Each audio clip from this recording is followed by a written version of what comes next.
سورہ انبیاء آیت نمبر 10۔ اللہ وحدہ لا شریک اپنی لاریب کتاب میں ارشاد فرماتا ہے، لقد انزلنا الیکم کتابا، بے شک ہم نے تمہاری طرف ایک کتاب اتاری،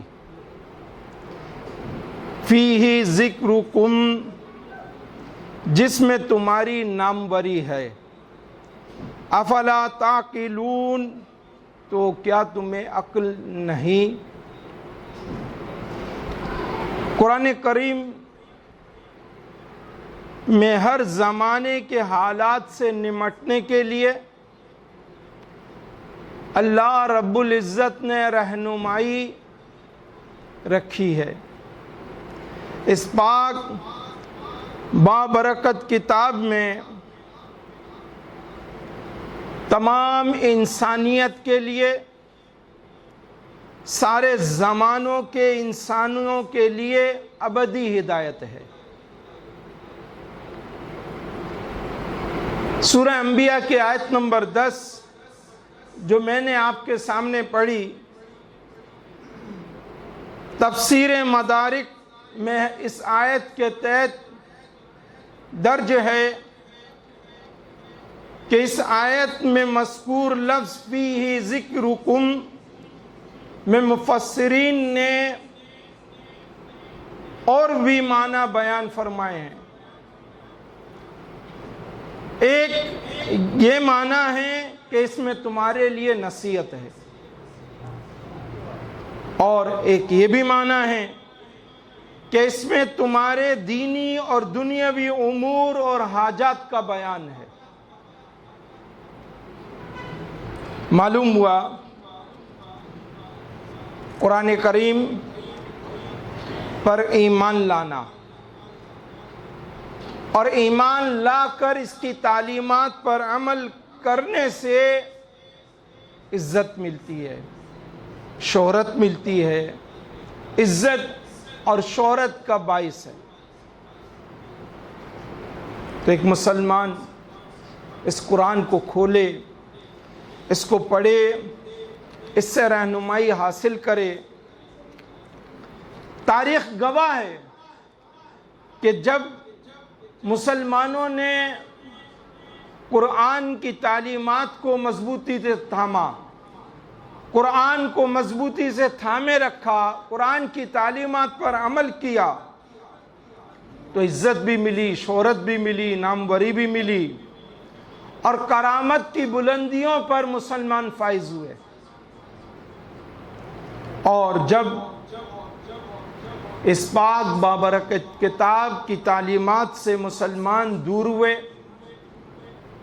عزت، شہرت، ناموری، دبدبا سب ختم ہونا شروع ہو گیا۔ رفتہ رفتہ کفار مسلمانوں پر غالب آ گئے،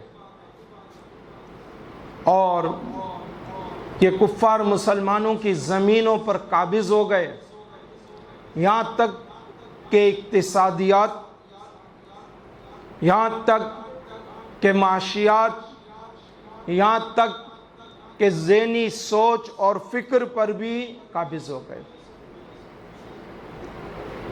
اور یہاں تک کہ مسلمانوں کی ثقافت اور کلچر پر بھی قابض ہو گئے۔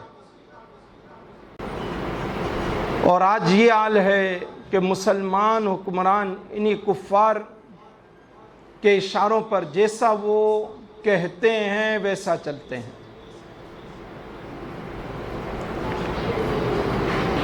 وہ معزز تھے زمانے میں مسلمان ہو کر، اور ہم خوار ہوئے تاریک قرآن ہو کر۔ اب مسلمانوں کا یہ حال ہے کہ آئے دن کسی نہ کسی نئی مصیبت کا سامنا ہے۔ اجتماعی طور پر بھی مسلمان پریشان ہیں، اور انفرادی طور پر بھی مسلمان پریشان ہیں۔ کل بھی یہی تھا، آج بھی حل یہی ہے، مسلمان قرآن کو کھولیں، اس کی تعلیمات کو سمجھیں، اس پر عمل پیرا ہوں، اور اپنے عروج رفتہ کو پھر سے حاصل کریں۔ قرآن مجید فرقان حمید میں ہمیں مختلف طریقوں سے